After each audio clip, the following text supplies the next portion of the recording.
কৃষ্ণা হরিবোল। তো আমরা হচ্ছে একাদশীর জন্য দুধ আনতে আসলাম আর কি, দুধ কিনতে আসছিলাম।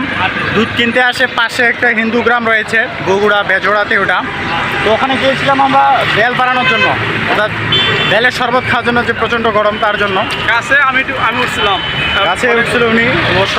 তো এখন কথা হচ্ছে যে একটা বিষয় আমার খুবই ভালো লাগছে, সেটা হচ্ছে আমরা গ্রাম দিয়ে আস্তে আস্তে দুই তিনটা মহিলা, মানে আমাদের সনাতনী মানে হিন্দু মহিলা বসে রান্না করতেছে এবং পাশে বসে গল্প করতেছে। তো আমরা দেখে একটু গেলাম কথা বলার জন্য, কথা বিনিময় করার জন্য, যে আসলে তারা কেমন আছে, ধর্মীয় জীবনযাপন কেমন করতেছে, ভগবানকে আসলে ভগবানের নাম জপ করতেছে কিনা এই বিষয়টা।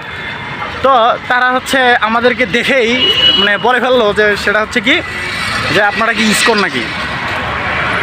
তা আসলে আমি তখন বললাম যে কেন, হাতে জপ থলি কপালে তিলক থাকলে কি ইসকন হয়ে যায় নাকি, মানে ইসকনের কি এটা বৈশিষ্ট্য নাকি পুরো সনাতনী সমাজের বা সনাতন যে ধর্মাবলম্বী তাদের পুরো এটা বৈশিষ্ট্য।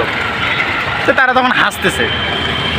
তো এখান থেকে আমি একটা বিষয় বুঝলাম, কি বিষয় বুঝলাম, যে আসলে একমাত্র প্রভুপাদ যে সোসাইটি তৈরি করছে, এর মাধ্যমেই সম্ভব আমাদের মতো যারা ইয়াং রয়েছে, ইয়াং যুব সমাজ, এদের মধ্যে এই যে এই ধর্মীয় প্রচার আর কি, এটা এই যে জপথলি হাতে এবং কপালে হচ্ছে তিলক, এটা একমাত্র ইসকন সোসাইটির মাধ্যমেই সম্ভব। তার জন্য তারাও সেটা বুঝে গেছে। তার জন্য আজকে যখন দেখে যে ইয়ং মানে যুব সমাজ ধর্মের প্রতি আকৃষ্ট হচ্ছে, তো ভগবানের দিব্য নাম হরে কৃষ্ণ কৃষ্ণ কৃষ্ণ হরে হরে, হরে রাম রাম রাম হরে জপ করতেছে, তাহলে তার মানে তারা বুঝতেছে এ হচ্ছে কি ইসকন। তো এটা হচ্ছে প্রভুপাদের পাওয়ার, এটা হচ্ছে প্রভুপাদের সংগঠন।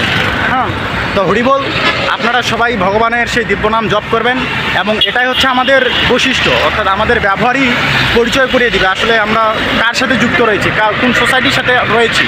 তো এই বিষয়টা আমাদের মনে রাখতে হবে। হরে কৃষ্ণ।